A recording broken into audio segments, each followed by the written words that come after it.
Hello, and welcome to another edition of Math, Music, and More. In today's video, we're going to return to Laplace Transforms. Just a little bit of a refresher. In the past, we've already done several videos on Laplace Transforms, talking about basic characteristics and deriving some of the fantastic relationships between various types of transforms and how it can be applied to differentials and differentials of differentials, etc. And in one of the videos, I started to address the question about why are they even so important, their role, their critical role in solving ordinary differential equations that are difficult. But before I was able to demonstrate that, in case you haven't seen it already, there's one episode where I just show the simple ODEs and how they can be solved through separation of variables or sometimes just basically inspection due to what's intuitively obvious. What I want to do is I want to start getting to an actual example of where the Laplace transform is pivotal and actually arriving at the right solution. And therefore, I'm going to be creating, maybe in the video after this one, the actual differential equation and how we're going to solve it. But I want to take a little bit of a step to the side right now and just talk about transcendental functions in the Laplace transform of a transcendental function. And why? Because it's going to be the forcing function, I think, in the example that I'm going to use with all of you, which can be easily applied to electrical engineering. Bit of a segue to the future video.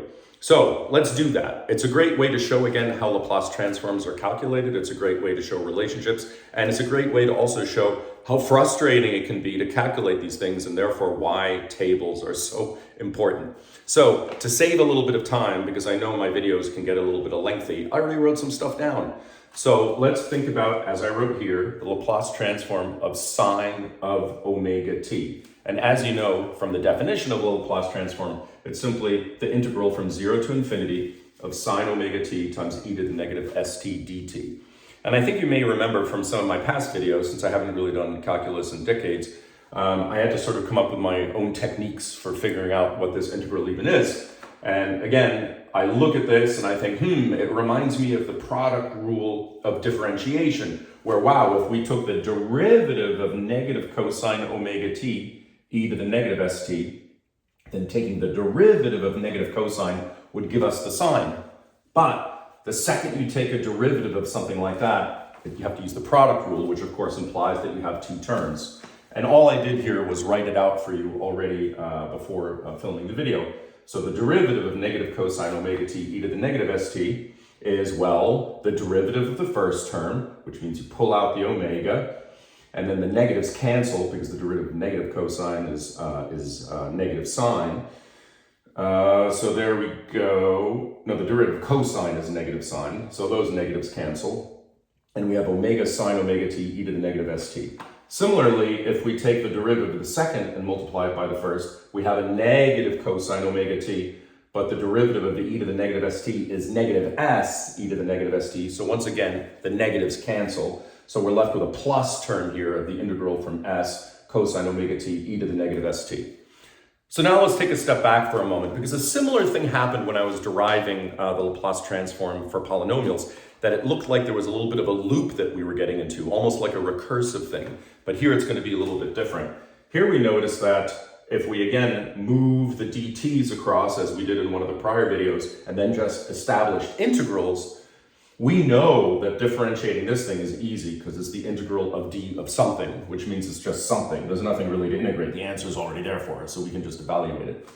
But here's the interesting insight. If you look at this, you realize that all we've really written here, if we pull out the omega, since it's a constant, that it's omega times the Laplace transform of sine omega t. And here, if again we pull out the s, because it's a constant here, it's s times the Laplace transform of cosine omega t. Isn't that interesting? And we're going to work that out in just a second. But we are therefore realizing that it's kind of hard to figure out what the Laplace transform of sine is, which is this term, without knowing simultaneously what the Laplace transform of cosine is, which is this term.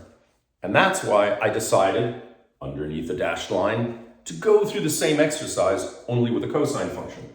So if we pictured cosine omega t, and we thought of its definition, how do you get cosine times e to the negative st? Again, using the product rule in differentiation. Well, you'd have to take the derivative of sine omega t, as you can see down here, and e to the negative st.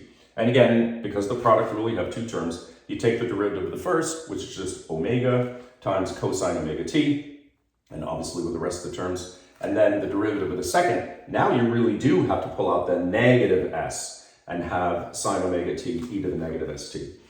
So I'm going to create a tiny little box up here that we're going to save for later. And I want to go ahead and start to evaluate these because we see that this is just omega times the Laplace transform of cosine omega t. And this is negative s times the Laplace transform of sine omega t. Therefore, we can just use elimination rules, right, to figure out exactly what these things are. But let's simplify it right now so that we can come up with a system of two linear equations and two unknowns. One of the unknown is going to be the Laplace transform of the sine of omega t, and the other unknown is going to be the Laplace transform of a cosine of omega t.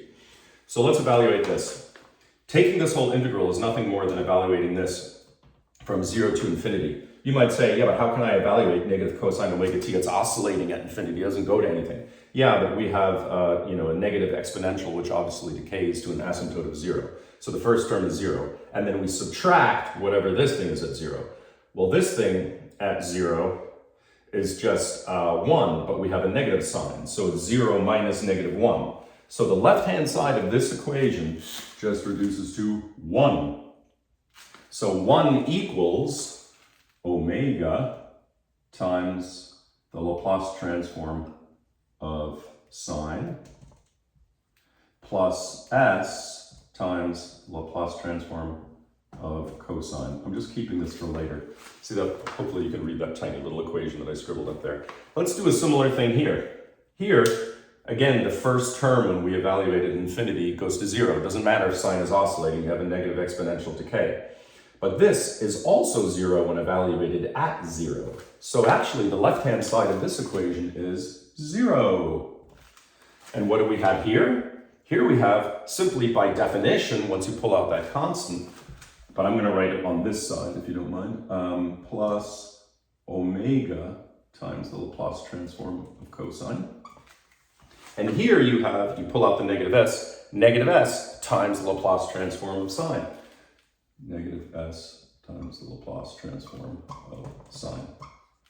So there we have the two reduced equations. I'm going to go ahead and erase all this to give us a little bit of space so we can do the quick solution as to what the Laplace transform of sine and cosine functions even are. So these, because of the change in sign, makes it very the obvious target as to where the cancellation is first going to occur. So if you have 0 equals negative s times the Laplace transform of sine plus omega times the Laplace transform of cosine, right? We want this to be an omega, but how do you get that? You get that by multiplying omega and dividing by s. So you have 0 equals multiplied by omega and dividing by s means it cancels, plus omega squared over s times Laplace transform of the cosine. Did you follow that? So then all I have to do is move this to the other side, and I see that omega times the Laplace transform of sine equals w squared over s times the Laplace transform of cosine.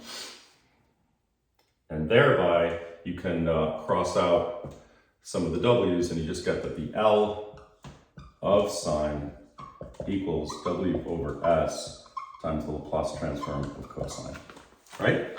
So let's take this and actually plug it in for sine over here. You then get 1 equals, well, instead of sine, we're going to have w times sine. Well, that's w squared over s L cosine plus S L cosine. And now we can factor things out, because now we can say that 1 equals w squared over s plus s, right, times the Laplace transform of the cosine. Now, here's the simple trick. S is the same thing as s squared over s. And you can see how we can combine these terms and then flip it. So the answer is clearly that, whoops, what a crazy L. The L of the cosine, I'll write the whole thing out, of omega t is nothing more than S over omega squared plus S squared. So we'll keep this one over here. Yay, we got one of them. Now we just have to figure out what the other one is. Oh, and I just erased something that I needed, didn't I? Whoops. Well, we'll have to do it the hard way then. Here, we could use 0 equals negative S L of sine, and we know that this thing equals plus S over omega squared plus S squared, right? But then we have to multiply it again by an omega because of this omega term right there. So how do we get this thing simplified? Well, then L of the sine of omega t, you can bring this to the other side and then divide by S. You can picture that if you divide by S, you actually just knock that out and you get omega over omega squared plus S squared. So there we have it. We have the two fundamental formulas for the two key transcendental functions, and wasn't that kind of annoying? This is why you use tables. They're so much easier to use. But I hate just referring to things that I didn't sort of derive on my own. So that's why I went through this gory exercise with you. I hope you found it insightful, and I hope you therefore appreciated that it's okay to use the tables. And in the next video, we're going to go actually to a circuitry problem and use the Laplace transform of the various linear components of the ordinary differential equation with a sine function as the forcing function. And why? Because how many of the things that we actually use in the world around us are actually driven by direct currents? Nope. Alternating currents. And that's exactly what drove me to use these transcendental functions instead. Anyway, sorry for all the scribble. Hope you liked it. Comment and subscribe and like, and let's prep for the next video. See you then. Take care, everybody.